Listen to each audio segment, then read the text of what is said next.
మత్తయి సువార్త 13వ అధ్యాయము, మత్తయి సువార్త 13వ అధ్యాయ భాగము 47వ వచన భాగము నుండి చదువుకుందాం. మత్తయి సువార్త 13వ అధ్యాయ భాగము 47వ వచన భాగము నుండి చదువుకుందాం. 50 వరకు చదువుదాం. మరియు పరలోక రాజ్యము సముద్రములో వేయబడి నానా విధములైన చేపలను పట్టిన వలను పోలి ఉన్నది. అది నిండినప్పుడు దానిని దరికి లాగి కూర్చుండి మంచి వాటిని గంపలలో చేర్చి చెడ్డవాటిని బయట పారవేయుదురు.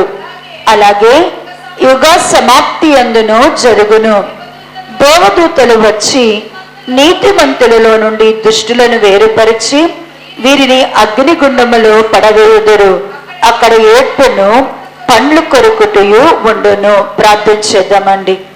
స్తోత్రము స్తోత్రము స్తోత్రము నాయనా, ప్రేమ నమ్మకమైన తండ్రి, పరిశుద్ధుడా, జీవాధిపతి, అద్వితీయ దేవ, కృపా సత్య సంపూర్ణుడా, ఉన్నవాడా, అనువాడా, భూత భవిష్యత్తు వర్తమాన కాలమునకు సజీవుడకు దేవుని కుమారుడా, మా పక్షముగా నిరంతరము విజ్ఞాపనము చేచున మా ప్రధాన యాజకుడైన యేసు, కనికరము నమ్మకము కలిగిన పరలోకపు తండ్రి, నీకు వందనాలు స్తోత్రములు.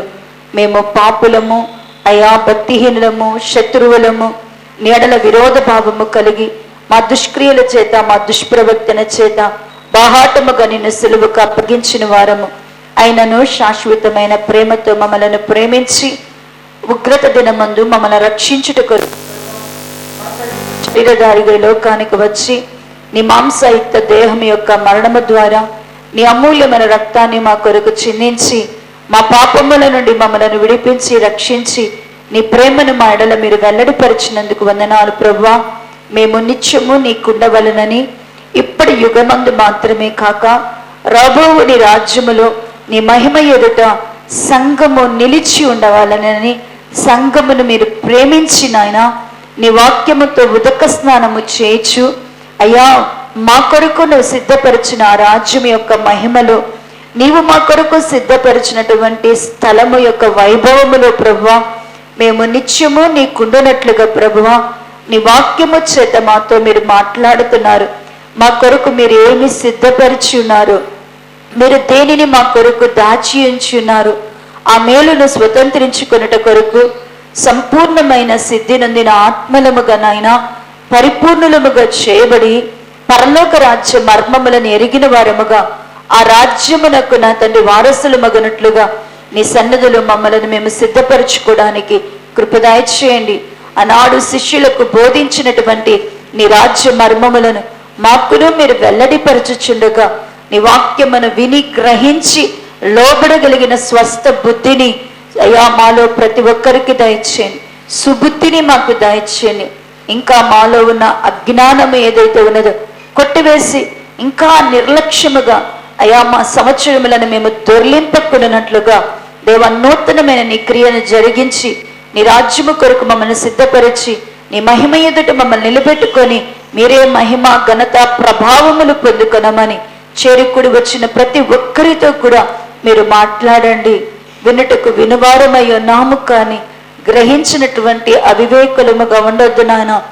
వినుటకు వినువారమయ్యుట్టి మమ్మలను మేము మోసపరుచుకునే వారంగా ఉండొద్దు దేవా. నీ శక్తి కలిగిన వాక్యము మా లోపల నాటబడి మమ్మలను సంపూర్ణమైన నీ ఏర్పాటుకు లోబరుచున్నట్లుగా మీరే మాతో మాట్లాడి మమ్మలను సర్వసత్యములోనికి నడిపించి నిత్య జీవార్థమైన ఫలము చేత, వాగ్దానం చేత మమ్మలను ముద్రించి మహిమ పొందమని యేసుక్రీస్తు నామములో అడిగి ప్రార్థించి పొంది ఉన్నాము తండ్రి, ఆమేన్. మరొకసారి దేవుని నామానికి వందనాలండి. ఈ మత్తయి సువార్త 13వ అధ్యాయ భాగములో యేసుక్రీస్తు ప్రభువారు తన శిష్యులకు నేర్పించినటువంటి ఉపమానములను మనము ధ్యానం చేస్తూ ఉన్నాం. ఈ ఉపమానాల ద్వారా దేవుడు తన శిష్యులకు ఏమి ప్రకటించున్నారంటే, ఒక వ్యక్తి పరలోక రాజ్యాన్ని మనల్ని దేని కొరకు దేవుడు తన రక్తమిచ్చి కొని ఉన్నది, ఎందుకు యేసుక్రీస్తు ప్రభువారు తన రక్తం చేత మనల్ని విమోచించి ఉన్నది. రక్తము చేత విమోచింపబడ్డాం, రక్షింపబడిన మనము భూమి మీదే ఉండిపోవాలా? మనం ఇక్కడ భూమి మీద దేవుని పిల్లలందరికీ ఏం అర్థం కావాలంటే మనము పరదేశులము, యాత్రికులం మాత్రమే. మనకి ఎక్కడ స్వాస్థ్యం ఉన్నది అంటే పరలోకములో దేవుడు మన కొరకు స్వాస్థ్యం ఉంది. అక్కడ మనకు ఒక రాజ్యం ఉన్నది. ఆయన రాజ్యములో ఆయన మహారాజుగా ఉండబోతున్నాడు, ఆయన ప్రభువుగా ఉండబోతున్నాడు. ఆయన రాజ్యములో ఆయన మహిమలో మనం ఉండాలి అంటే, ఆయన రాజ్య మహిమలో మనం ఉండాలి అంటే పరలోక రాజ్యాన్ని సంపాదించుకోవాలి. మనందరం కూడా ఏం సంపాదించుకోవాలంట? దేవుని యొక్క రాజ్యాన్ని రక్షింపబడిన మనము దేవుని రాజ్యాన్ని ఎలా సంపాదించుకోవాలో తన శిష్యులకు దేవుడు నేర్పించాడు. అందుకు 7 ఉపమానాలు చెప్పి ఉన్నారు.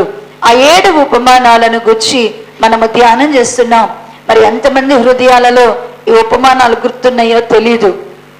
గుర్తున్నాయండి? ఈ 7 ఉపమానాలు గుర్తున్నాయా? మొదటి ఉపమానము విత్తవాని యొక్క ఉపమానము, రెండవ ఉపమానము గురుగులు గోధుమల ఉపమానం, మూడవ యొక్క ఉపమానము మరి ఆవగింజ చెట్టు యొక్క ఉపమానము, నాలుగవది నేను మీకు చెప్పలేదు, పులిపిండిని గురించి చెప్పలే, చివరిలో చెప్తాను అన్న, అది చెప్తాను.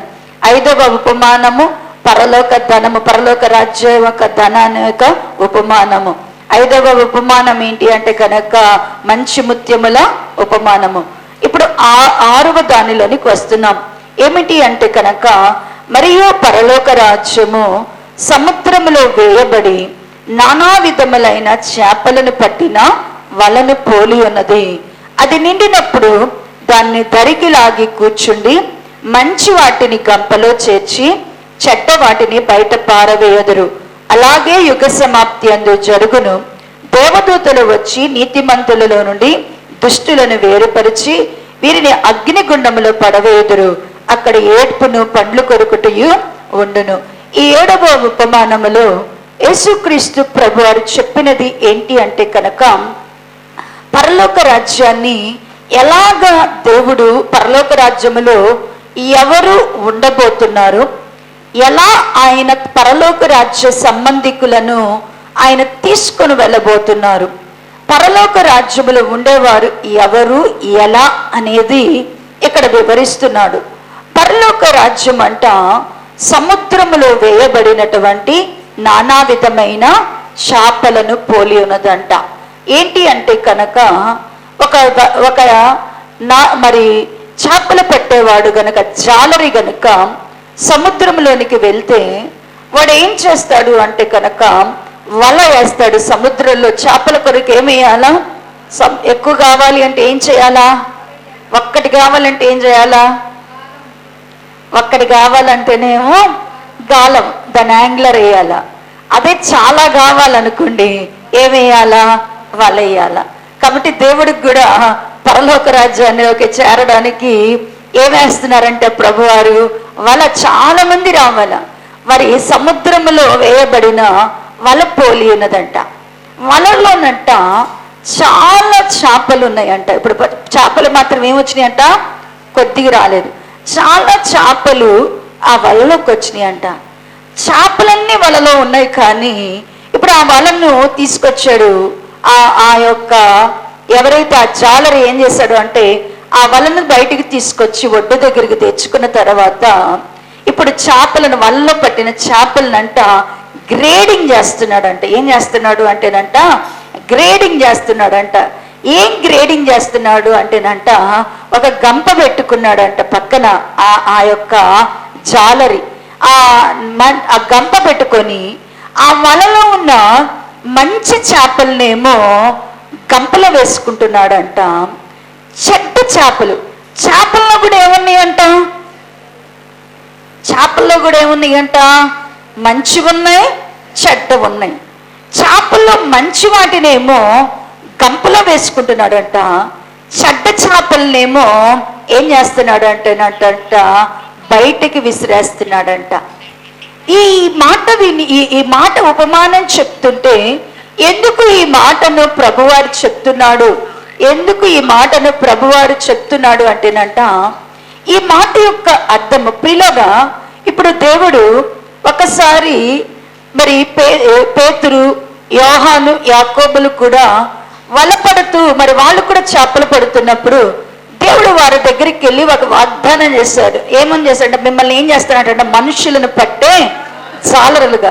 మీకు కూడా ఏం చేస్తాడంటే, మీరు చేపలు పట్టేవాళ్ళు కదా, మిమ్మల్ని కూడా ఏం చేయగలను అంటే గనక మనుషులను పట్టేటువంటి, అంటే మీరు వల వేస్తే ఎవరు పడతారు అంటున్నాడు కదా, మనుష్యులు వలలో పడినట్లుగా మీకు కూడా నేను ఏం చేస్తానన్నాడు, మనుష్యులను ఇస్తానన్నాడు.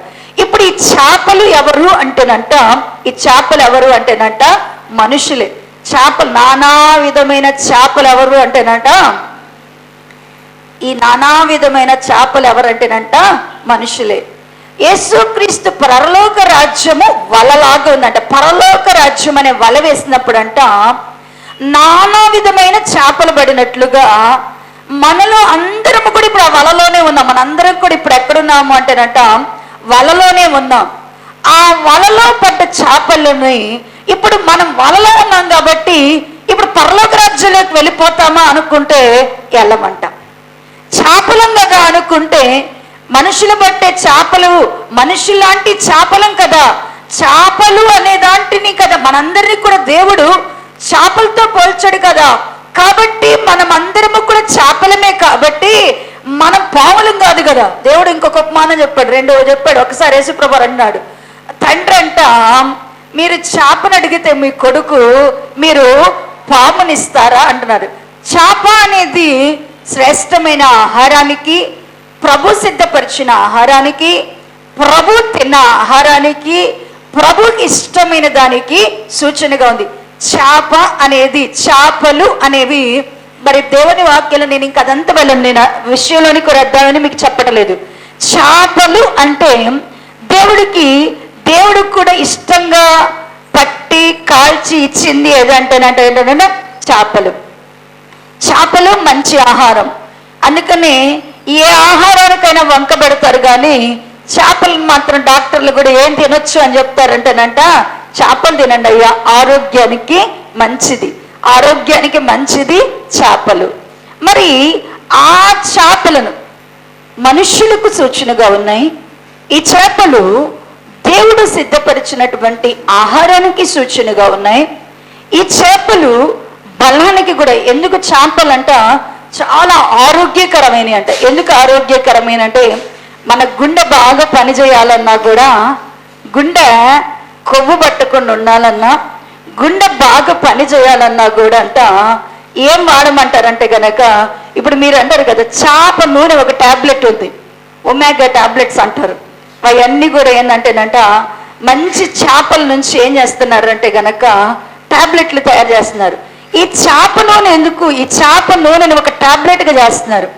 ఎందుకు అంటేనంట అది చాలా మన గుండెకి ఏంటంటేనంట, మన గుండెకి అంటే మనకున్నటువంటి కవాటాలు ఉంటాయి, ఆర్టరీస్ ఉంటాయి కదా, ఆ ఆర్టరీస్ అన్ని కూడా కొవ్వు పట్టకుండా, మనకి స్టంట్లు వేస్తుంటారు కదండి, స్టంట్లు బైపాస్ సర్జరీలు చేస్తారు కదా. ఎందుకు అంటే మనకున్నటువంటి ఆర్టరీస్ అంటే కవాటాలు ఉంటాయి, వాటికి కొవ్వు పట్టిద్దంట. ఆ కొవ్వు పట్టకుండా ఉండడం కొరకు ఏం చేస్తారంటే చేప నూనెతో కలిపిన టాబ్లెట్లు ఇస్తారంట. ఏం చేస్తాయంటే కొవ్వుని ఏం చేస్తాయి అంటేనంట మనలో ఉన్నటువంటి ట్రైగ్లిజరేట్లన్నిటినీ కూడా కరగజేస్తూ ఉంటాయి. కాబట్టి చేప అనేది చాలా శ్రేష్టమైంది.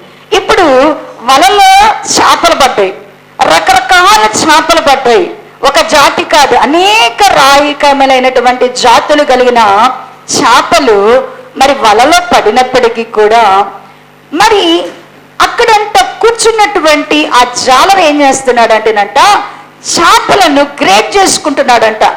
అన్ని చేపలు మంచివే కదా అనుకోవట్లేదంట. ఏం చేస్తున్నాడంట, కూర్చొని మంచి చేపలను చెడ్డ చేపలను ఏం చేస్తున్నాడంట, మంచి చేపలను చెడ్డ వాటిని ఏం చేస్తున్నాడంట, వేరు చేస్తున్నాడంట. మంచి చేపలనేమో గంపలోకి ఎత్తుతున్నాడంట, చెడ్డ వాటినేమో ఏం చేస్తున్నాడంట, బయట పారవేస్తున్నాడంట. అలాగునే యుగ సమాప్తి దినమందున దేవుడు తన దూతలను పంపినప్పుడు అంట, దేవుని యొక్క దూతలు కూడా అంట ఏం చేస్తారంటేనంట చేపలమైనటువంటి మనల్నంట ఏం చేస్తారంట ఒక్కొక్క దూత కూర్చొనంట మనము మంచి చేపనైతేనేమో దేవుని రాజ్యంలోనికి తీసుకెళ్తారంట, చెడ్డ చేపలమైతేనేమో, చేపల్లో చెడ్డ చేప ఉందంట, వేరు చేయబడిన చేప అయితేనంట అగ్నిలో వేస్తారంట. ప్రియులారా, ఎలా ఇక్కడ అన్నాడు కదా, ఇక్కడ అన్నాడు దేవుని యొక్క దూతలు నీతిమంతులలో నుండి దుష్టులను ఏం చేస్తున్నారు అంటేనంట వేరు చేస్తున్నారంట. మంచిని అంటే పరలోక రాజ్యములోనికి మనము వెళ్ళాలి అంటే ప్రభు రాకడ దినమందు దూతలు చేయబోయే పరిచర్య ఏంటి? పరలోక రాజ్యంలోనికి వెళ్ళేటప్పుడు ఆయన దూతలతో కూడా ఆయన వస్తారన్నారు. దూతలు వచ్చి ఏంటి మనల్ని చేసేది? దూతలతో ఆయన వచ్చినప్పుడు ఏంటి చేశాడంట? దూతలు వచ్చంట మనలో ఉన్నటువంటి మంచి వారిని, చెడ్డవారిని, నీతిమంతులను, దుష్టులను ఏం చేస్తారంటేనంట వేరు చేసేస్తారంట. అంటే ఇప్పుడు సంఘం అనేటువంటి పొలములో మనం ఉన్నాం, సంఘం అనేటువంటి వలలో మనం ఉన్నాం. మనందరము కూడా చేపలమే అనుకుంటున్నాం. మనందరం కూడా ఇప్పుడు దేవుని దగ్గరకు వచ్చిన మనందరం ఏమనుకుంటున్నాం? మనందరం చేపలమే. యేసయ్య పట్టిన మనుష్యుల పట్టినటువంటి మనుషులతో పోల్చబడినటువంటి చేపలము అనుకున్నాం. అయితే ప్రియులారా, నీవు మంచి చేపవా, చెడ్డ చేపవా? నీవు నీతిమంతుడువా, దుష్టుడువా? దేవుడు నిన్ను విభాగించే కాలము చాలా త్వరగా ఉన్నది. దేవుని సంఘంలోనికి వచ్చిన ప్రతి ఒక్కరిని సంఘంలో నేనున్నాను కదా అని ఆయన ఎత్తుకొని తీసుకుని వెళ్తాడు అనుకోబాకండి. నేను దేవుని దగ్గరికే వస్తున్నాను కాబట్టి నన్ను దేవుడు ఆయన రాజ్యంలోనికి తీసుకెళ్తాడు. ఇక్కడ ఉన్నాం కాబట్టి మనం ఈ గ్రూప్ అనుకోబాకండి. అంటే గుంపులో కొట్టుకుపోతామని మాత్రం ఎప్పుడు అనుకోబాకండి. గుంపులో పరలోక రాజ్యానికి మాత్రం ఎవరు కొట్టుకొని పోరు. గుంపులో నుండి దేవుడు తీసుకోడు.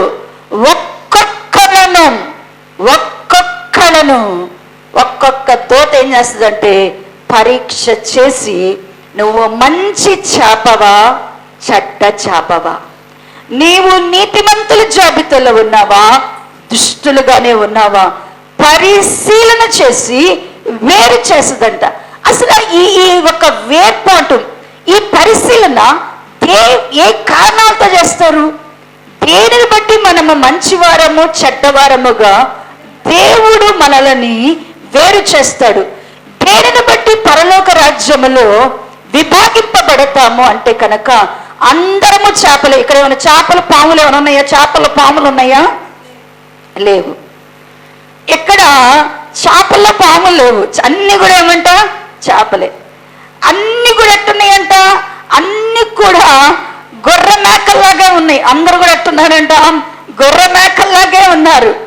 కానీ దేవుడు ఆయన రాజ్యంతో కూడా వచ్చినప్పుడు ఖచ్చితంగా మనల్ని ఒక వేరు చేసేటప్పుడు ఏ కారణాల బట్టి మనము వేరు చేయబడతాం, ఏ కారణాలను బట్టి పరలోక రాజ్యంలోనికి మనము వెళతాం, ఏ కారణాన్ని బట్టి మనము విడవబడతామని ధ్యానం చేస్తే ప్రియులారా, చూడండి మత్తయి సువార్త 25వ అధ్యాయము. మత్తయి సువార్త 25వ అధ్యాయము. మత్తయి సువార్త 25వ అధ్యాయము మొదటి వచన భాగము నుండి చదువుదాం. మత్తయి సువార్త 25వ అధ్యాయం 25వ పేజీ. పరలోక రాజ్యము తమ దివిటీలను పట్టుకొని పెండ్లి కుమారుని ఎదుర్కొనుటకు బయలుదేరిన 10 మంది కన్యకలను పోలి ఉన్నది. వీరిలో 5 బుద్ధి లేనివారు, 5 బుద్ధి గలవారు. బుద్ధి లేని వారు తమ దివిటీలు పట్టుకొని తమతో కూడా నూనె తీసుకొని పోలేదు. బుద్ధి గలవారు తమ దివిటీలతో సిద్ధలో నూనె తీసుకొని పోయిరి. పెండ్లి కుమారుడు ఆలస్యము చేయగా వారందరూ కొనికి నిద్రించుచుండిరి. అర్ధరాత్రి వేళ ఇదిగో పెండ్లి కుమారుడు, ఆయన ఎదుర్కొనుటకు రండి అని కేక వినబడెను. అప్పుడు ఆ కన్యకలు అందరూ లేచి తమ దివిటీలను చక్కబరుచుకొనరు గాని బుద్ధి లేని ఆ కన్యకలు, మా దివిటీలు ఆరిపోవచ్చున్నవి గనక మీ నూనెలో కొంచెము మా కీడని బుద్ధి గల వారిని అడిగిరి. అందుకు బుద్ధి కలిగిన కన్యకలు, మాకును మీకును ఇది చాలదేమో, మీరు అమ్మవారి వద్దకు పోయి కొనుక్కొనని చెప్పారు. వారు కొనబోచుండగా పెండ్లి కుమారుడు వచ్చెను. అప్పుడు సిద్ధపడి ఉన్నవారు అతనితో కూడా పెళ్లి విందుకు లోపలికి పోయి అంతటా తలుపు వేయబడను. ఆ తర్వాత తక్కిన కన్యకలు వచ్చి, అయ్యా అయ్యా మాకు తలుపు తీయమని అడగగా అతడు, మిమ్మల్ని ఎరుగునని మీతో నిశ్చయముగా చెప్పుచున్నాను, ఆ దినమైనను గడి అయినను మీకు తెలియదు కనుక మెలకువగా ఉండడి. చాలా ఈ చదవబడినటువంటి ఉపమానం యేసుక్రీస్తు ప్రభువారు మంచివారిని చెడ్డవారిని ఎలాగున వేరు చేస్తున్నాడు. మంచి చేపలను చెడ్డ చేపలను ఎలా వేరు చేస్తారు? అన్ని చేపలే కదా, మంచివి చెడ్డవి అనేవి ఎలా తెలుస్తాయి? చేపల్లో మంచివి చెడ్డవి అని ఎలా తెలుస్తాయి చెప్పండి అమ్మా. మంచివి చెడ్డవి అన్ని బతికే ఉన్నాయి. సముద్రంలో చేపలు ఏమైనా చచ్చిపోయి ఉన్నాయా? లేవు, అన్ని బతికే ఉన్నాయి. దాంట్లో ఇది మంచి చేప, ఇది చెడ్డ చేప అని ఎలా గుర్తుపట్టగలరు? ఎలా గుర్తించగలము? అవి మంచివా చెడ్డవా అని ఎలా వాటిని ఎస్టిమేషన్ వేయగలము అంటేనంట, ఇక్కడ దానికి అర్థం అవడం కొరకే ఇక్కడ 2 రకాలు చెప్తున్నారు.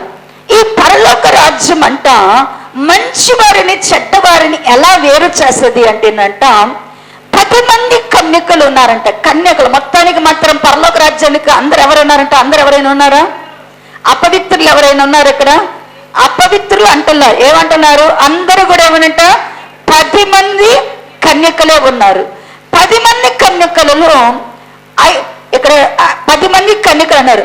అక్కడ ఎవరైనా 5 కన్యకలు 5 వ్యభిచారులు అంటున్నారా? 5 కన్యకలు 5 జారత్వము కలిగిన స్త్రీలు అంటున్నారా? కాదు. 10 మంది కూడా ఎవరంటండి? కన్యకలే. 10 మంది కూడా ఎవరంటండి? వర్జన్సే. ఈ 10 మంది కన్యకలు ఉన్న 5లో ఏముంది అంటేనంట బుద్ధి ఉందంట. 5లో ఏమీ లేదంట, బుద్ధి లేదంట. చూడండి ప్రియులారా, రేపు దేవుని రాజ్యానికి వచ్చేటప్పుడు ఎక్కడ మనం డివిజన్ చేయబడతాము, ఎక్కడ మనం డివైడ్ చేయబడతాము అంటే దేవుని యొద్దకు మనము మంచి చేపలుగా మార్చబడాలి. మనము మంచి పరలోక రాజ్యానికి వెళ్ళే వారముగా ఉండాలి అంటే దేవుని బిడలు దేవుని యొద్దకు వచ్చినప్పుడంట రక్షింపబడిన నీవు రక్షింపబడ్డావు.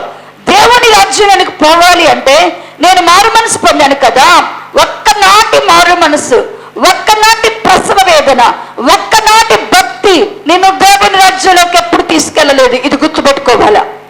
చాలా మంది ఏమనుకుంటున్నారు అంటే కనుక ఒక్కరోజు అన్నాడు కదా, ఒక జనాన్ని కనాలి అంటే ఏషియా గారితో మాట్లాడుతున్నాడు దేవుడు.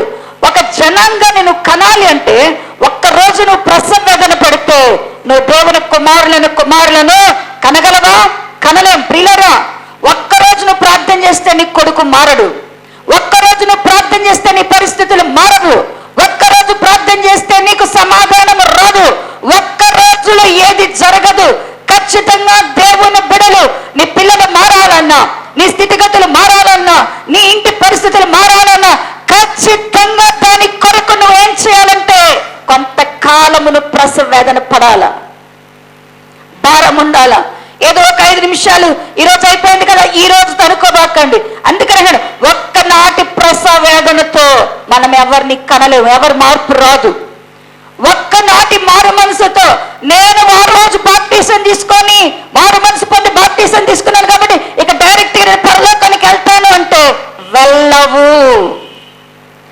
ఒక్కనాటి మారు మనస్సు, ఒక్క రోజులో తీసుకున్న మారు మనసు, ఒక్క రోజులను చేసే భక్తి ఎంత మాత్రము నేను పరలోక రాజ్యానికి తీసుకువెళ్ళదు.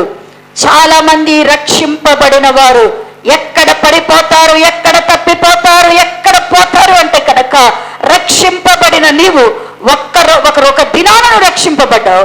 రక్షింపబడిన నీవు మంచి చేపగా మార్చబడాలా. ఆ మంచి చేపగా మార్చబడి ఆయన రాజ్యంలో నువ్వు ఉండాలి అంటే పరలోక రాజ్యం అంతా ఎలా ఉండాలి అంటేనంటే పరలోక రాజ్యంలోనికి వెళ్ళేవారు ఎవరా ఉంటారు అంటేనంట ఆ మంచి చేపలు ఎవరంటేనంట బుద్ధి కలిగినటువంటి కన్యకలంట. అంటే చేపలకి ఏం కావాలి అంటేనంట, ఇప్పుడు చేపలకి ఏం కావాలంట, కన్యకలకి ఏం కావాలంట, కన్యక అనే సంఘానికి ఏం కావాలంట, బుద్ధి కావాలంట. చాలా మంది దేవుని దగ్గరికి వచ్చి ఏం సంపాదించుకోలేకపోతున్నారంటేనంట, ఏం సంపాదించుకోవాలా? దేవుని రాజ్యం ఇక్కడ అదన్నాడు, బుద్ధి కలిగిన కన్యకలు బుద్ధి లేని కన్యకలు అంటున్నారు. టైటిల్ ఏం పెట్టేశాడు దేవుడు? బుద్ధి కలిగిన వారు, బుద్ధి కలిగిన కన్యకలు, బుద్ధి లేని కన్యకలు. అంటే ఏమీ లేదంట, 10 మంది కన్యకల్లో 5 మాత్రం దేవుని దగ్గరికి వచ్చి ఏం సంపాదించుకున్నారంట? పరలోక రాజ్యాన్ని చేరడానికి ఏం సంపాదించుకున్నారంట?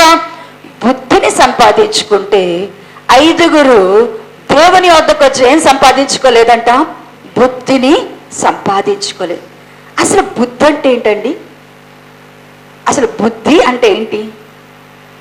బుద్ధి అనేది ఏమి నేర్పిస్తుంది మనకి?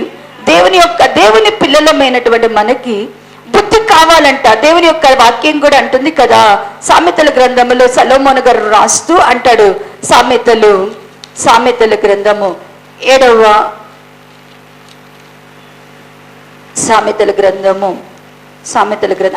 అధ్యాయము, సామెతల గ్రంథము అంతకన్నా ముందమ్మా 7వ అధ్యాయం చూడండి, 4వ అధ్యాయము, సామెతల గ్రంథము 4వ అధ్యాయము 5వ వచన భాగమును ఒక్కసారి చదవండి. జ్ఞానమును సంపాదించుకొనుము, బుద్ధిని సంపాదించుకొనుము. చాలండి. ఇక్కడ అన్నాడు కదా, 7వ వచన భాగమును కూడా చదివితే 4వ అధ్యాయం 7వ వచనం, జ్ఞానము సంపాదించుకొనుటయే జ్ఞానమునకు ముఖ్యాంశము, నీ సంపాదన అంతయు ఇచ్చి బుద్ధి సంపాదించుకొనుము. ఖచ్చితంగా ఏం సంపాదించుకోవాలంటే మనం ఆస్తిని సంపాదించుకుంటాం, ఉద్యోగాలను సంపాదించుకుంటాం, దేవుని దయ వలన బిడ్డలను సంపాదించుకుంటాం. లేయా అంటుంది కదా, నేను యెహోవా దయ వలన ఒక కుమారుని సంపాదించుకున్నాను అంటుంది. దేవుని దగ్గర నుంచి ఒక బిడ్డను సంపాదించుకున్నాను అని దేవుని స్తుతిస్తుంది. దేవుని దగ్గరకు వచ్చి ఆస్తులు సంపాదించుకుంటున్నాం, దేవుని దగ్గరికి వచ్చి ఉద్యోగాలు సంపాదించుకుంటున్నాం, దేవుని దగ్గరికి వచ్చి బిడ్డలను సంపాదించుకుంటున్నాం, దేవుని దగ్గరకు వచ్చి ఈ లోక సంబంధమైన అవసరతలన్నీ సంపాదించుకుంటున్నాం. దేవుని అడిగి సంపాదించుకుంటాం. దేవుడు మాత్రం ఏం సంపాదించుకోమని చెప్తున్నాడు? మనల్ని ఏం సంపాదించుకోమంటున్నాడు? బుద్ధిని సంపాదించుకోండి అని చెప్పి, జ్ఞానమును బుద్ధిని సంపాదించుకోండి అంటున్నాడు. బుద్ధిని ఎందుకు సంపాదించుకోవాలా? దేవుని బిడ్డలైనటువంటి వారు బుద్ధి కావాలంటే ఖచ్చితంగా మనకి ఇప్పుడు బుద్ధిని బట్టే మనం ఎక్కడుంటామంటాం? బుద్ధి కలిగిన వారు ఏడుంటారంట? బుద్ధి కలిగిన చేపలు ఎక్కడుంటాయంట? పరలోక రాజ్యంలో ఉంటాయి. బుద్ధి కలిగిన కన్యకలు ఎక్కడుంటారంట? పరలోక రాజ్యంలో ఉంటారు. బుద్ధిని సంపాదించుకోవాలంట. బుద్ధి వలన ఏంటి? అసలు బుద్ధి ఎందుకు కావాలా? మనందరికి ఏం కావాలంట? బుద్ధి కావాలా? బుద్ధి వస్తే మనకి ఏం వస్తుంది? బుద్ధి ఉంటే మనకి ఏముంటది అంటే, చూడండి ప్రియులారా, లూకాసు వార్త 15వ అధ్యాయ భాగము, లూకాసు వార్త 15వ అధ్యాయ భాగము, లూకాసు వార్త 15వ అధ్యాయము, లూకాసు వార్త పేజీ నంబర్ 68వ పేజీ, పేజీ నంబర్ 68వ పేజీ 15వ వచన భాగము నుండి చదివితే, 15వ అధ్యాయము 15వ వచనం, అదంతయు ఖర్చు చేసిన తర్వాత ఆ దేశమందు గొప్ప కరువు రాగా వారు ఇబ్బంది పడసాగి వెళ్ళి ఆ దేశస్థులు ఒకని చెంత చేరును. అతడు పందుల మేపుటకు తన పొలములోనికి వానిని పంపెను. వాడు పందులు తిని పొట్టుతో తన కడుపు నింపుకొని ఆశపడను గాని ఎవడునూ వానికి ఏమీ ఇయ్యలేదు. అయితే బుద్ధి వచ్చినప్పుడు వాడు, నా తండ్రి యొద్ద ఎంతో మంది కూలివాండ్రకు అన్నము సమృద్ధిగా ఉన్నది, నేనైతే ఇక్కడ ఆకలికి చచ్చిపోవచ్చున్నాను అని ఇక్కడ ఆగుదామండి. ఇక్కడ యేసుక్రీస్తు ప్రభు వారు ఉపమానం చెప్తూ, ఒక తండ్రికి 2 కుమారులు ఉన్నారు. ఆ తండ్రి ఆ 2 కుమారుల కొరకు చాలా ఆస్తిని దాచిపెట్టాడు, చాలా ఆస్తిని సంపాదించాడు. పెద్ద కొడుకేమో ఆస్తి వృద్ధి చేయడంలో తండ్రికి సహకరిస్తున్నాడు. తండ్రి సంపాదించిన ఆస్తిని పెంచడానికేమో పెద్ద కొడుకు ఏం చేస్తున్నాడంటే తండ్రి మాట వింటూ పనిచేస్తున్నాడంట. రెండవ కొడుకు మాత్రం ఏం చేస్తున్నాడంట, సంపాదించిన ఆస్తిని విభాగించుకోవాలా. ఏ విధము చేతనైనా తండ్రితో పోట్లాడి, నా భాగం నాకు ఇచ్చేస్తే, నా వాట నాకు ఇస్తే నేను ఇంతకన్నా గొప్పగా డెవలప్ అవుతానని తండ్రి దగ్గర నుంచి ఆ వాటా తీసుకొని దూరదేశం వెళ్ళిపోయాడంట. అసలు ఆ కంట్రీలో వదిలిపెట్టేసి దూరదేశం వెళ్ళిపోయి వ్యాపారం చేస్తూ ఉన్నాడంట. కానీ తండ్రి భద్రత లేదు, తండ్రి సలహా లేదు, తండ్రి కాపుదల లేదు, తండ్రి సూచన లేదు. ఒంటరిగా దూరదేశానికి వెళ్ళి తన సొంత బుద్ధిని, స్వబుద్ధిని ఆధారంగా చేసుకున్నాడు. తన సొంత జ్ఞానాన్ని ఆధారంగా చేసుకున్నాడు. ఈ లోకపు మనుషుల మాటలను వినటం ప్రారంభించాడు. స్నేహితులను ఆధారంగా చేసుకొని వ్యాపారం చేశాడంట. వ్యాపారం చేసి చివరికి ఆ తండ్రి ఇంట నుంచి తెచ్చిన ఆస్తంతటిని కూడా ఏం చేశాడు అంటేనంట పోగొట్టుకున్నాడు. పోగొట్టుకొని ఇంకా తినడానికి కూడా తిండి లేని పరిస్థితులలోనికి వచ్చాడు. ఆ దేశంలో కరువు వచ్చింది. తను వెళ్ళేటప్పుడు బాగుంది, తను వెళ్ళిన తర్వాత ఆ దేశానికి ఏమొచ్చిందంట, కరువు వచ్చింది.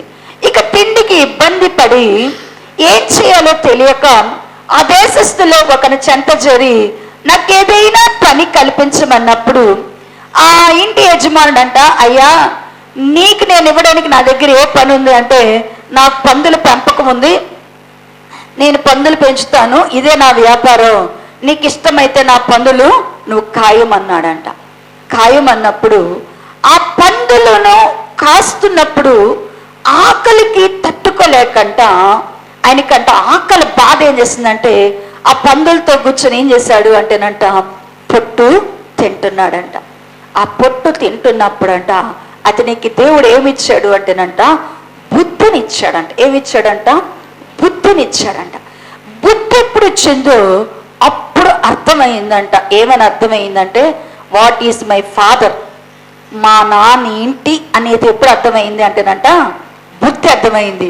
తండ్రి యొక్క కష్టము, తండ్రి యొక్క ప్రేమ, తండ్రి ఇంట ఉన్న భద్రత, తండ్రి ఇంట ఉన్న సమృద్ధి, తండ్రి ఇంట ఉన్న క్షేమము, తండ్రి ఉండేటువంటి మరి తండ్రి ఇంట ఉన్నటువంటి స్థితి ఏంటో ఎప్పుడైతే బుద్ధి వచ్చిందో వెంటనే ఏమొచ్చిందంట, దేవుడు తండ్రి గుర్తొచ్చేసారు. గుర్తొచ్చి బుద్ధి రాగానే మారు మనసు వచ్చిందంట. బుద్ధి రాగానే ఏమొచ్చిందంట, మారు మనసు వచ్చేసిందంట. మారు మనసు వచ్చి ఈ 18వ వచ్చిన భాగంలో నుండి చదివితే 15వ అధ్యాయము 18 లూకా సువార్త, నేను లేచి నా తండ్రి వద్దకు వెళ్ళి, తండ్రి నేను పరలోకమునకు విరోధముగా నీ ఎదుటను పాపము చేసితిని, ఇక మీదట నీ కుమారుడిని అనిపించుకొనుటకు యోగ్యుడను కాను, నన్ను నీ కూలివాణిగులో ఒకనిగా పెట్టుకొనమని అతనితో చెప్పుదననుకొని లేచి తండ్రి వద్దకు వచ్చును. వాడింకా దూరముగా ఉన్నప్పుడు తండ్రి వానిని చూచి కనికరపడి పరిగెత్తి వాని మెడ మీద పడి ముద్దు పెట్టుకొనేను. చూడండి ప్రియులారా, బుద్ధి వచ్చి కానీ ఏం చేస్తున్నాడంట, బుద్ధి రాగానే వస్తుందంటాడంట. బుద్ధి రావడము, బుద్ధిని సంపాదించుకోవడము అంటే ఏంటి అంటే, బుద్ధిని సంపాదించుకోవడం అంటే మారు మనస్సు రావడము, మన స్థితిని మనము గ్రహించి సరిచేసుకోవడం. బుద్ధి లేనంత కాలము మనకి మనం ఎక్కడ పడిపోయామో, ఎక్కడ జారిపోయామో, ఎక్కడ తప్పిపోయామో, ఎక్కడ తొట్టిల్లుతున్నామో, మనం ఈ స్థితికి ఉండడానికి కారణం ఏంటో మనకు అర్థం కాదు. బుద్ధి ఎప్పుడైతే ఈ కుమారుడికి వచ్చిందో, బుద్ధి రాగానే తన తండ్రి యొద్ద తను చేసిన దోషం ఏంటో, తన తండ్రి దగ్గర తనకున్న సౌఖ్యం ఏంటో, తాను చేసిన తప్పునికి తానున్న స్థితి ఏంటో అర్థమైపోయి వెంటనే గుర్తు వచ్చి చెప్తున్నానంట, అయ్యా నేను పరలోకమునందున తండ్రికి నీకు విరోధంగా నేను ఏం చేశాను, పాపం చేశాను. నీ కుమారుని అనుభవించుకోవడానికి ఇప్పుడు నాకేమీ లేదు, యోగ్యత లేదు. పుట్టుకను బట్టి కుమారుడైనా తాను చేసిన పనిని బట్టి ఏమర్థమైందంట, తనకి పుట్టుకను బట్టి కుమారుడునే, కానీ తను చేసిన అపరాధములను బట్టి తను ఏమవ్వడు అంటున్నాడు, కుమారుని అనిపించుకోవడానికి యోగ్యుణ్ణి కాదు. రక్షింపబడిన నీకు ఎప్పుడైనా ఈ యొక్క మారు మనసు నీ దగ్గర ఉందా? నేను రక్షింపబడి పాపము నుంచి విమోచింపబడి యేసుక్రీస్తునందు విశ్వసించి వారందరూ దేవుని కుమారులై ఉన్నారు కాబట్టి నేను కుమారుని కుమార్తెను అనుకుంటున్నా. కానీ ఎన్నిసార్లు నువ్వు విశ్వాసాన్ని పోగొట్టుకొని, పరిశుద్ధతను పోగొట్టుకొని, నీకు ఇవ్వబడిన రక్షణను పోగొట్టుకొని నీ ఇష్టానుసారంగా జీవిస్తూ నువ్వు ఇష్టానుసారంగా నడుస్తూ పాపములో లోకములో మనుషుల్లో కలిసిపోయి దేవుణ్ణి దుఃఖపెట్టి కష్టాలు నష్టాలు బాధలు తెచ్చుకున్న ఎప్పుడైనా నీ హృదయములో ఈ బుద్ధి వచ్చిందా? నీ హృదయానికి బుద్ధి వచ్చిందా? బుద్ధి వస్తే మనమున్న స్థితికి కారణము, మన దోషమునకు కారణము, మన పాపమునకు కారణము, మనం పట్టబడిన స్థితికి కారణము, మనమున్న స్థితికి కారణము, మనకి దేవునికి ఉన్న ఎడబాటు, నీకున్న పరిస్థితులకు కలిగినటువంటి చిక్కు ఏంటో ఖచ్చితంగా నీకు అర్థమవుతుంది. అందుకని బుద్ధి వస్తే ఖచ్చితంగా ఏమొస్తుందంట? మారు మనసు వస్తుంది. చూడండి, దానియేలు గ్రంథములో కూడా, దానియేలు గ్రంథము 4వ అధ్యాయము 34వ వచ్చిన భాగం ఒకసారి చదవండమ్మా. 736వ పేజీ, 736వ పేజీ, 4వ అధ్యాయము 34వ వచ్చిన భాగము. ఆ కాలము గడిచిన పిమ్మట నెబుకద్నెజరు నేను మరలా మానవ బుద్ధి గలవాడే, నా కళ్ళు ఆకాశము తట్టు ఎత్తి చిరంజీవియు సర్వోన్నతుడకు దేవునికి స్తోత్రము చేసి ఘనపరిచి స్తుతించి తిని, ఆయన ఆధిపత్యము చిరకాలము వరకు, ఆయన రాజ్యము తరతరములునున్నవి, భూనివాసులందరూ ఆయన దృష్టికి ఎన్నిక రానివారు, ఆయన పరలోక సేన ఎడలను భూనివాసుల ఎడలను తన చిత్తము చొప్పున జరిగించువాడు, ఆయన తన చేయి పట్టుకొని నీవేమి చేయుచున్నావని ఆయనతో చెప్పుటకు ఎవడునో సమర్థుడు కాడు. ఆ సమయమందు నా బుద్ధి నాకు వచ్చెను, రాజ్య సంబంధమగు ప్రభావమును, నా ఘనతయు, నా తేజస్సు నాకు కలిగెను. నా మంత్రులను, నా క్రింద అధిపతులను నా యొక్క ఆలోచన చేయు వారు వచ్చిరి. నా రాజ్యము నాకు స్థిరపడగా నేను మరి ఎక్కువ ఘనత నొందిటిని. ఇక్కడ నెబుకద్నెజరును గురించి కూడా పరిశుద్ధ ఆత్మదేవుడు రాస్తున్నాడు. నెబుకద్నెజరు దానియేలు గారితో మంచి ఆత్మీయ సంబంధాన్ని నేర్చుకున్నాడు. దానియేలు గారిని బట్టి నెబుకద్నెజరు ఎవరిని తెలుసుకున్నాడు అంటే కనుక జీవము కలిగిన దేవుణ్ణి తెలుసుకుని ఒక ఆత్మ సంబంధమైన సహవాసాన్ని నేర్చుకున్నాడు. ఆ నెబుకద్నెజరు గ్రహించింది ఏంటి అంటే, భూమి మీద ఉన్నటువంటి సమస్త దేవతలు, దేవుళ్ళు అనబడిన వారు వట్టి విగ్రహములే. ఇదిగో ఈ దానియేలు సేవించుచున్న ఈ దేవుడైన యెహోవాయే సజీవుడగు దేవుడు. ఆయనకే నమస్కరించాలా, ఆయన చెప్పినట్టే చేయాలా, ఆయనకు అనుకూలంగా ఉంటేనే మనము ఇక్కడ స్థిరంగా ఉండగలము, ఆశీర్వాదాన్ని చూడగలమని నెబుకద్నెజరు గారు నేర్చుకున్నాడు. అయితే దేవుడు నెబుకద్నెజరు గారిని ఆశీర్వదించడము ప్రారంభించి ప్రపంచంలో ఉన్న చక్రాధిపతులందరికంటే కూడా హెచ్చించాడు. ప్రపంచంలో నెంబర్ 1 రాజు ఎవరైపోయారు అంటేనంట నెబుకద్నెజరు అయ్యాడు. ఒక రోజు అనుకున్నాడంట, ముందే దేవుడు హెచ్చరించాడంట, రాజా నీ మనసులో ఒక గర్వం రాబోతుంది, నీ మనసులో నీకు అతిశయం రాబోతుంది, అప్పుడు నువ్వు కూల్చివేయబడతావు అంటే ఆయన మర్చిపోయాడంటే. చెప్పాడు కదా, ఒక రోజు చెప్పాడు, ఆ రోజు గుర్తుపెట్టుకున్నాడు, నెల గుర్తుపెట్టుకున్నాడు, 1 సంవత్సరం గుర్తుపెట్టుకున్నాడేమో, 3వ సంవత్సరం 4వ సంవత్సరం రాగానే ఆయనకి దేవుడు చెప్పిన హెచ్చరిక మర్చిపోయాడంట. ఒకరోజు మిద్ది మీద తన ఇంటిలోనికి వెళ్ళి, రాత్రి ఆయన అంతఃపురంలోనికి వెళ్ళి తన రాజ్యాన్ని అంతా చూసుకొని అంట, ఒక్కసారి ఇదంతా నా ప్రభావం కదా, ఇదంతా నేనే కదా, ఇదంతా నేను ఒక సోవజిన్ కదా, నేనే కదా ఇంత రాజ్యాన్ని సంపాదించుకుంది అనుకోనంట అతిశయించి గర్వించాడంట. ఆ క్షణమే అతనిలో ఉన్న బుద్ధినంట దేవుడు తీసేసాడంట. అప్పటి వరకు బుద్ధి ఉంది, ఆ బుద్ధినంత కాలం నేను ఎదగడానికి కారణము నా దేవుడు, నేను ఎదగడానికి కారణము యెహోవా, నేను ఆశీర్వదింపబడడానికి కారణము సృష్టికర్త, నేను ఇలాగున ఉన్నాను అంటే నేను ఒక దేవుని ప్రణాళికలో ఉన్నాను అని నమ్మినటువంటి నెబుకద్నెజరు ఎప్పుడు నేను అనుకున్నాడో, నాది అనుకున్నాడు, అతని దగ్గర నుంచి దేవుడు ఏం తొలగజేశాడంట, బుద్ధిని తీశాడంట. బుద్ధిని తీసివేసి 7 కాలాలంట ఈ బుద్ధి లేకుండా ఏమి ఇచ్చాడు అంటారట, మానవ స్వభావాన్ని, మానవ బుద్ధిని తీసివేసంట. ఇప్పుడు బుద్ధి మనకుంటది, బుద్ధి లేనటువంటి పశువులు అంటాడు కదా, బుద్ధి జ్ఞానము లేని గాడిద, కంచర గాడిద, కీర్తనకాడు అంటాడు, గాడిదలకు కంచర గాడిదలకు ఏముండవంట, జంతువులకి ఏముండవంట, మనకి జంతువులకి ఏమి లేదంటే పరిపాలన చేసే శక్తి లేదు, అభివృద్ధి పరిచే శక్తి లేదు, ఏ నిర్ణయం తీసుకోలేకపోతున్నాడు. ఇక మెంటల్గా ఉంటున్నాడంట. ఎట్టున్నాడు అంటేనంట, ఏం చెప్పినా కూడా, ఒకసారి చెప్పినా కూడా ఏం చెప్తున్నావు అంటున్నాడంట. ఏం చేద్దామన్నా కూడా నాకేం అర్థం కావట్లేదు అంటున్నాడంట. ఏం చెప్పినా కూడా నాకేం అర్థం కావట్లేదు అంటున్నాడంట. ఏది పెట్టినా కూడా, తిన్నా కూడా నేను తినలేదు అంటున్నాడంట. ఏం వేసుకున్నా కూడా చూసుకుంటున్నాడు, వేసుకున్నాడు, వెళ్ళిన దగ్గరికి వెళ్తున్నాడు, వచ్చిన దగ్గరికి వెళ్తున్నాడు, ఎక్కడ నెమ్మది లేదు. చివరికి ఇంట్లో వాళ్ళకి అర్థమైపోయింది, రాజుగారికి మెంటలు వచ్చేసినట్టుంది. ఏం చేద్దామంటే ఈయనే మనుషుల్లో ఉండలేక ఇకంట షేవింగ్ చేసుకోవడం మర్చిపోయాడు, హెయిర్ కట్ చేసుకోవడం మర్చిపోయాడు, సరైన స్నానం చేయడం మర్చిపోయాడు, డ్రెస్ చేసుకోవడం మర్చిపోయాడు. ఇక తనకి ఏమి తెలియక ఎప్పుడు నిద్రపోతున్నాడు, ఎప్పుడు తింటున్నాడో, ఎప్పుడు లెగిస్తున్నాడో కూడా అర్థం కాదు. క్రమము అనేది పోయింది. ప్రియులారా, క్రమము లేకుండా ఉంటున్నాము అంటే, ఏమి లేని వాళ్ళు క్రమం లేకుండా ఉంటారు.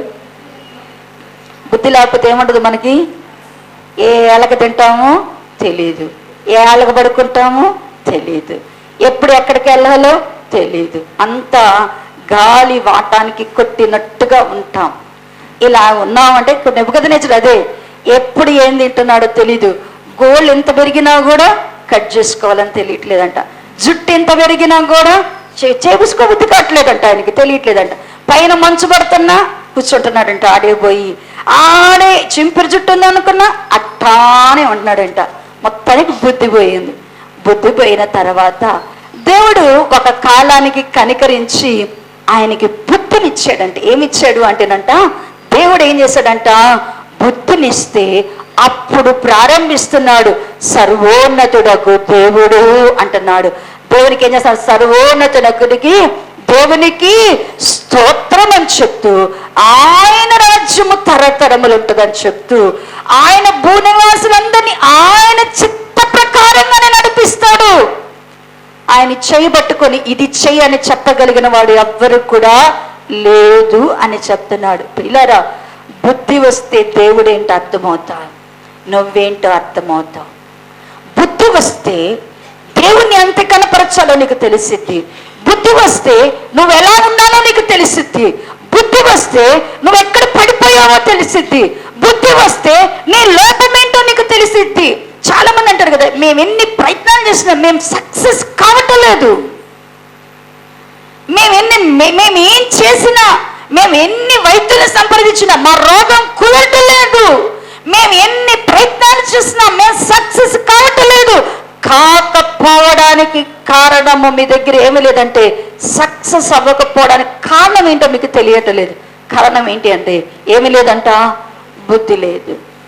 సొంత ఆలోచనలు, సొంత నిర్ణయాలు, మనుషులు చెప్పే నిర్ణయాలు, ఇవన్నీ చేసే వాళ్ళల్లో ఏముండదు అంటేనంట, బుద్ధి ఉండదంట. తప్పిపోయిన కుమారుడికి బుద్ధి వచ్చింది, తాను ఏంటో తెలుసుకున్నాడు, తన తండ్రి ఏంటో తెలుసుకున్నాడు, తను పుట్టించిన దేవుణ్ణి తెలుసుకున్నాడు. నెబుకద్నెజరుకు బుద్ధి వచ్చింది, తనేంటో తెలుసుకున్నాడు, ఎవరు తనని స్థిరపరుస్తాడో తెలుసుకున్నాడు, ఎవరు తనను నడిపిస్తాడో తెలుసుకున్నాడు, ఎవరు తనకు ప్రభావం ఇస్తాడో తెలుసుకున్నాడు, తాను ఏమి చేయాలో తెలుసుకున్నాడు. ప్రియులారా, ఇప్పుడు పరలోక రాజ్యంలోనికి వెళ్ళాలంటే కూడా భూమి మీద దేవుని పిల్లలు ఏం సంపాదించుకోవాలంట? ఇప్పుడు ఏ కన్యకులు ఉన్నారంట పరలోక రాజ్యంలో? కన్యకులు ఉన్నారా? కన్యకులు ఫైట్ చేశారనుకో, రేపు వచ్చి అమ్మా మేము ఇంత కన్యకులలాగా ఉంటే యేసయ్య మమ్మల్ని వద్దన్నాం అంటే దేవుడు ఏమంటాడు? అమ్మ నువ్వు ముందు ఏం సంపాదించుకొని రేపు బుద్ధి సంపాదించుకో, నీకున్నదంతా ఇచ్చి కూడా ఏం సంపాదించుకోమంటున్నాడు?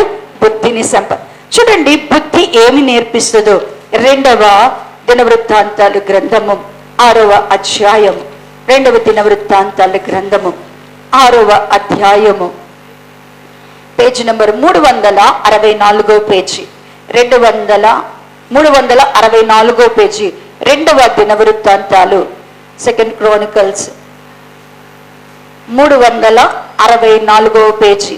2 Chronicles 2వ దినవృత్తాంతాలు 6వ అధ్యాయము 37వ వచన భాగమును చదువుదాం.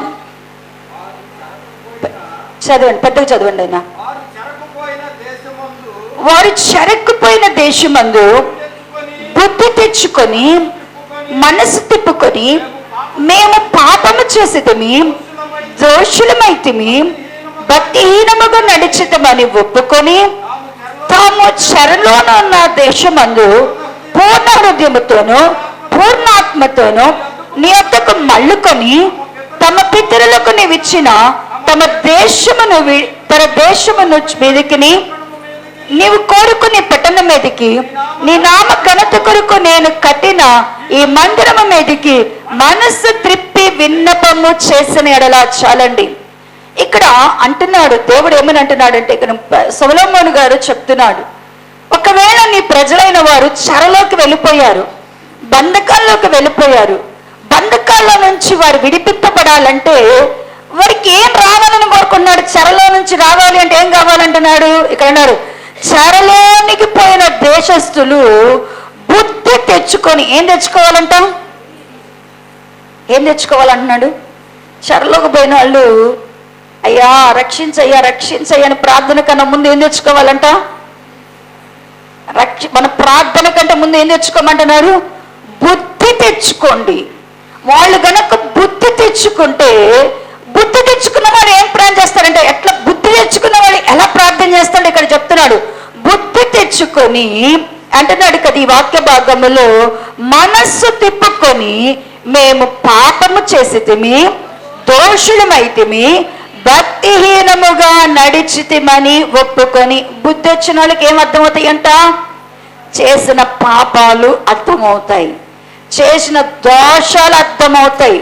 బుద్ధి కలిగిన వాళ్ళకి ఏమర్థమంట? చేసిన పాపాలు, దోషాలు, భక్తిహీనత అంతా కూడా అర్థమయ్యి అప్పుడు చేస్తారంట ప్రార్థన. భక్తిహీనులకు అర్థమై ఏం చేస్తారంటారట? ప్రార్థన చేస్తున్నారంట. ఏమనయ్యా, మేము పాపము చేసితిమి, మేము దోషులమైతిమి, మేము భక్తిహీనులమయ్యామయ్యా, దయతో మమ్మల్ని క్షమించు అని ప్రార్థన చేస్తానంట. ఈ మందిరం తట్టు తిరిగి, ఈ దేశం తట్టు తిరిగి ప్రార్థన చేస్తే వాళ్ళని క్షమించు అని అడుగుతున్నాడు దేవుడు. అంటే ప్రియా దేవుని బిడ్డలారా, దేవుని ప్రజలకు గనక బుద్ధి వచ్చింది అంటే ఖచ్చితంగా పాపాలను ఒప్పుకుంటారు, దోషాలను ఒప్పుకుంటారు, భక్తిహీనతను ఒప్పుకుంటారు, వారు నడిచిన త్రోవలను ఒప్పుకుంటారు. దేవుని పిల్లలమైనటువంటి మనకు దేవుడు ఏం కావాలి? ఇప్పుడు పరలోక రాజ్యంలోనికి మంచి చేపలు ఎవరు? పరలోక రాజ్యంలోనికి మంచి చేపలు ఎవరంట? దేని బట్టి ఆయన డివైడ్ చేస్తాడంట? మంచి చేపలకి ఏముంటాయంట? బుద్ధి ఉంటుందంట. బుద్ధి కలిగిన చేపలు, బుద్ధి లేని చేపలు, బుద్ధి కలిగిన కన్యకలు, బుద్ధి లేని కన్యకలు. ప్రియా దేవుని బిడ్డలారా, నీవు మంచి చేపగా ఆయన కంపలోనికి రావాలి అంటే ఖచ్చితంగా నీకేముండాలంట? నీ దగ్గర ఏముండాలంట? బుద్ధి అనేది ఉండాలి. బుద్ధి నిన్ను రక్షణలోనికి స్థిరపరుస్తుంది. బుద్ధి అనేది నీకు మారు మనసును కలుగ చేస్తుంది. నువ్వు పడిపోయిన స్థితిని అద్వైతట్లు చేస్తుంది. నువ్వు దేవునికి మరి నీ పరిస్థితులకు నువ్వు ఎక్కడ తప్పిపోయి తొట్టిల్లావో నీకు అర్థమవుతుంది. బుద్ధి వచ్చినప్పుడంట నీవు నీ స్థితిని తెలుసుకోగలుగుతావు. అందుకని దేవుని బిడ్డలందరికీ ఖచ్చితంగా ఏం కావాలంట? బుద్ధి అనేది కావాలి. బుద్ధి అనేది ఉంటే మనం పాపం చేయలేం. బుద్ధి అనేది ఉంటే సిద్ధపడగలం. బుద్ధి అనేది ఉంటేనే చూడండి, బుద్ధి ఇంకా ఎందుకు అవసరము అంటే సామెతల గ్రంథము 2వ అధ్యాయము, సామెతల గ్రంథము 2వ అధ్యాయము, సామెతల గ్రంథము 2వ అధ్యాయము 11వ వచన భాగమును చదవండి. బుద్ధి నిన్ను కాపాడును, వివేచన నీకు కావలి కాయును, అది దుష్టుల మార్గము నుండి, మూర్ఖముగా మాట్లాడు వారి చేతిలో నుండి నిన్ను రక్షించును. బుద్ధి ఖచ్చితంగా. పైన యవనస్తులు వింటున్నారా? బాగా మీకు కావాల్సింది ఇదే. ఏం కావాలా? ఈ ఏజ్ నుంచి ఏం సంపాదించుకోవాలా? అందరికి ఏం కావాలా? ఏమైనా కాలంలోనే ఏం కావాలా? చిన్నప్పటి నుంచి ఏం కావాలా? మన పిల్లలకి అన్నారు కదా, బుద్ధి జ్ఞానములు కావాలా. అందుకని పిల్లలకి దేనికోసం మనం ప్రార్థన చేయాలంట? బుద్ధి జ్ఞానం. మనకు కూడా ఏం కావాలంట? బుద్ధి జ్ఞానం. బుద్ధి సంపాదించుకోవాలంట. ఎందుకు బుద్ధి కావాలి అంటేనంట, బుద్ధి నిన్నేం చేస్తుందంట? బుద్ధి ఉంటే నిన్నేం చేస్తుందంట? బుద్ధి నిన్ను కాపాడిద్దంట. అన్న వివేచన నీకు కావలి కాస్తుందంట. బుద్ధి నీకేం చేస్తుంది అంటేనట, దుష్టుల మార్గము నుండి బుద్ధి ఏం చేస్తుందంట? దుష్టుల ఆలోచన చొప్పున నువ్వు నడవకుండా ఉండాలంటే, పాపుల మార్గంలో నువ్వు నడవకుండా నిలవకుండా ఉండాలంటే, దుష్టుల యొక్క ఆలోచనలు నువ్వు చేరకుండా ఉండాలంటే ఖచ్చితంగా ఏముండాలంట? అన్నాడు కదా, నీకు బుద్ధి కావాలి. బుద్ధి అనేది నిన్నెంట్లా కాపాడుద్దంటే, దుష్టుల యొక్క మార్గములో నుండి నేనేం చేస్తుందంట? కాపాడుద్దంట. మూర్ఖంగా మాట్లాడతారే, వాళ్ళ చేతుల్లో నుంచి కూడా తప్పించేది ఏంటంటేనంట, మూర్ఖంగా మాట్లాడతారు చూసారా, వాళ్ళ చేతుల్లో నుంచి తప్పించేది కూడా నేనేందంటేనంట బుద్ధి. మూర్ఖుల దగ్గర నువ్వు చిక్కుబడకుండా, మూర్ఖంగా మాట్లాడే వారి చేతులకు దొరకకుండా, మూర్ఖంగా మాట్లాడే వారిని నువ్వు జయించాలంటే నీకేం కావాలి అంటేనంట బుద్ధి కావాల. బుద్ధి లేకనే చాలాసార్లు ఏం చేస్తారు కదా, అన్యాయస్తుడు అక్రమస్తుడు పెట్టిగా మాట్లాడుతూ ఉంటాడు, విమర్శించి మాట్లాడుతూ ఉంటుంటాడు, బాధిస్తూ మాట్లాడతాడు, గాయపరుస్తూ మాట్లాడతాడు. అలాంటి వాటన్నిటిని మనం జయించాలి అంటే ఖచ్చితంగా నీ దగ్గర ఏముండాలి అంటేనంట బుద్ధి కావాలా. ఇప్పుడు చాలా మందికంట బుద్ధి లేదు. ఏముందంటేనంట బుద్ధిహీనత ఉంది. బుద్ధి లేదు కానీ ఏముందంట? బుద్ధి లేకపోతే ఏముంటుందంట? బుద్ధిహీనత. బుద్ధిహీనత అంట ఏం చేస్తుంది అంటేనంట కేకలేస్తుందంట. చూడండి, ఇది ఒక మాట చెప్పి ప్రార్థనలోనికి వెళ్దాం. మిగతా వచ్చి వారి ధ్యానం చేసుకుందాం. సామెతల గ్రంథము 9వ అధ్యాయము 13వ వచన భాగమును ఒకసారి చదవాలి. బుద్ధిహీనత అనునది బొబ్బలు పెట్టుచున్నది, అది కాముకురాలు, దానికి ఏమీ తెలియదు. అది తన ఇంట వాకిట కూర్చుండును, ఊరి రాజవీధుల పీఠము మీద కూర్చుండును. అది దారిన పోవారిని చూచి, తమ త్రోవను చక్కగా వెళ్ళి వారిని చూచి, జ్ఞానము లేనివాడా ఇక్కడికి రమ్మని వాడిని పిలుచును.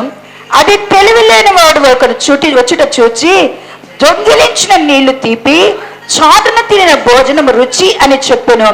అయితే అచ్చట ప్రేతలున్నవనియు దాని ఇంటికి వెళ్ళి వారు పాతాళ కూపములో ఉన్నారనియు వారికి ఏమాత్రము తెలియదు. చూడండి, ఇక్కడ అంటున్నాడు కదా, బుద్ధిహీనత అనేది ఏం చేస్తుందంటేనంట బొబ్బలు పెడుతుందంట. దేవుడేమో బుద్ధి సంపాదించుకోమంటే పెద్ద పెద్దగా ఎవరు అరుస్తున్నారంట? వీధుల్లో కూర్చొని పీఠాల మీద కూర్చొని అంట ఎవరు అరుస్తున్నారంట? కేకలు ఎవరు పెడుతున్నారంట?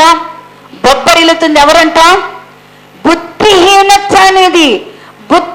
బాగా గుర్తుపెట్టుకోండి, మన డైరెక్షన్స్, మనకి సలహాలు ఇచ్చేవారు, మనతో మాట్లాడేవారు, మనం వింటున్న మాటలు, మనం చేస్తున్న ఆలోచనలు, మనకి ఇవ్వబడుతున్న సూచనలు అన్ని కూడా ఎక్కడి నుంచి వస్తున్నాయంటే చాలా వరకు చాలా మంది ఎక్కడ వింటున్నారంటే బుద్ధిహీనులైన వారి ఆలోచనలు. బుద్ధిహీనత అంట పీఠం వేసుకొని కూర్చుందంట రాజవీధులు. ఎక్కడ కూర్చుందంట బుద్ధిహీనత?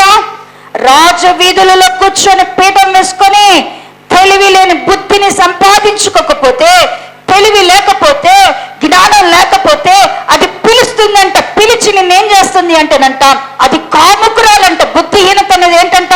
కాముకురాలు. ఎందుకని చెడ్డ ఆలోచనలు వస్తున్నాయి? ఎందుకు కామాతృత వస్తుంది? ఎందుకు ధనాపేక్ష వస్తుంది? ఎందుకు దురాశలు వస్తున్నాయి? ఎందుకు చెడ్డ ఆలోచనలు వస్తున్నాయి? ఎందుకు లేని వాటి మీద ఆశలు వస్తున్నాయి అంటే అది బుద్ధిహీనత యొక్క పిలుపు. బుద్ధిహీనత ఏం చేస్తుంది అంటేనంట యమనస్తులు అంటుందంట, చూడు అమ్మాయిని చూడు, ఆ అమ్మాయితో ఫ్రెండ్షిప్.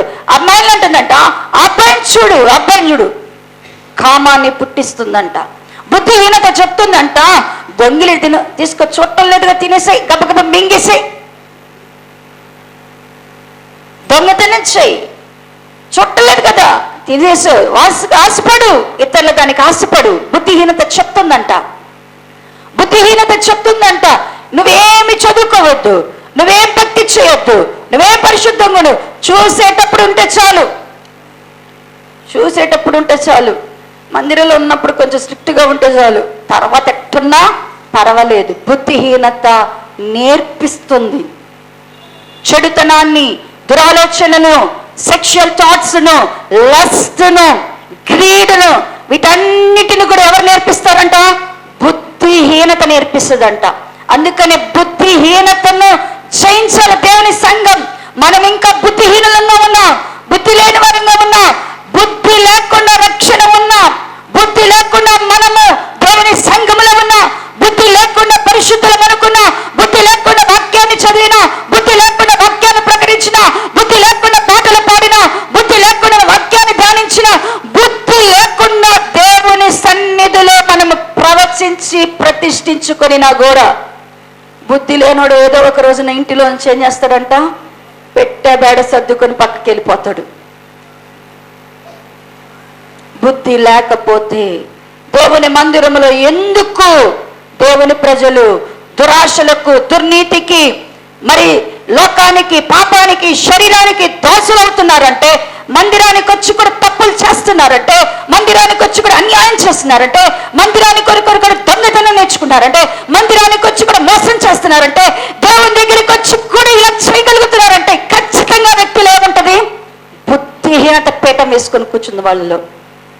బుద్ధి ఉంటే ఖచ్చితంగా ఏముంటుందంటే మారు మనసు. బుద్ధి ఉంటే దేవుడు నీ స్థితి నీకు అర్థమవుతాయి. బుద్ధి ఉంటుంటే నీ లోపము నీకు అర్థమవుతుంది, నీ భక్తిహీనత ఏంటో నీకు అర్థమవుతుంది. బుద్ధి లేకపోతే, అందుకని బుద్ధిహీనత కాముకురాలంట, అది దాని ఇల్లంట పాతాళ కూపంలోనికి తీసుకెళ్తాడంట. ఆ బుద్ధిహీనత నుండి రావాలి బయటికి. బుద్ధిహీనుడిగా ఉన్నాడు తప్పిపోయిన కుమారుడు, తండ్రి ఇంటి నుంచి పారిపోయాడు. బుద్ధిహీనుడిగా ఉన్నాడు నెబుకద్నెజరు, ఇది నా బలము, నా జ్ఞానము, నా ప్రభావం అనుకున్నాడు. బుద్ధిహీనంగా ఉన్నారు ఇశ్రాయేలు ప్రజలు, చెరలోనికి వెళ్ళిపోయారు, శత్రు రాజ్యంలోనికి చెరదాసులుగా వెళ్ళిపోయారు. బుద్ధి వచ్చింది, వాళ్ళు తిరిగి ఎక్కడికి రావాలో అక్కడికి వచ్చారు. ఇప్పుడు పరలోక రాజ్యంలోనికి మనము చేరాలి అంటే ఖచ్చితంగా మన బుద్ధిహీనతను ఏం చేసుకోవాలంట? బాగు చేసుకోవాలి. దేవుని బుద్ధి అడిగితే బుద్ధిహీనత, బుద్ధి వస్తే బుద్ధిహీనత ఏమవుతుందా? పోద్ది. వెలుగొస్తే చీకటి ఎట్టపోతుందో, వెలుగొస్తే చీకటి ఏమవుతుంద? ముందు చీకటి ఉంది, చీకటి పోవాలంటే ఏం రావాలా? వెలుగు రావాలా. ముందు చీకటి ఉందా వెలుగుందా? చెప్పండి. ముందు చీకటి ఉందా వెలుగుందా? చెప్పండి. చీకటి అంత జలముల మీద అంతా కూడా ఏముందంట? చీకటి ఉంది. ముందు చీకటి ఉంది, చీకటిలో ఉన్నాము. ఇప్పుడు మనందరిలోనికి ఏమి రావాలా? వెలుగు. మనందరము బుద్ధిహీనులము. ఇప్పుడు మనందరం ఏం సంపాదించుకోవాలా? బుద్ధిని సంపాదించుకోవాలా.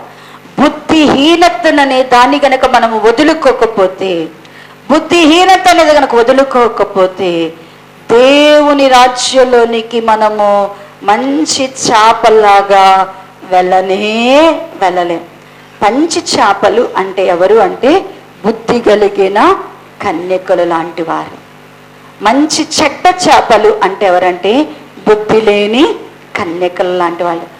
దేవుని రాజ్యముతో ఆయన వచ్చినప్పుడు ఆయన దూతలు మనల్ని ఎలా సపరేట్ చేస్తారు అంటే, మనము బుద్ధి కలిగిన కన్యకల్లాగా ఉన్నామా లేదా? బుద్ధి కలిగిన కన్యకల్లాగా మనం ఉంటే ఖచ్చితంగా మనం ఎక్కడుంటాం? పెండ్లి కుమారి స్వరాన్ని విన్నప్పుడు ఎక్కడుంటాము అంటేనట, పెండ్లి కుమారునితో కూడా ఉంటాము.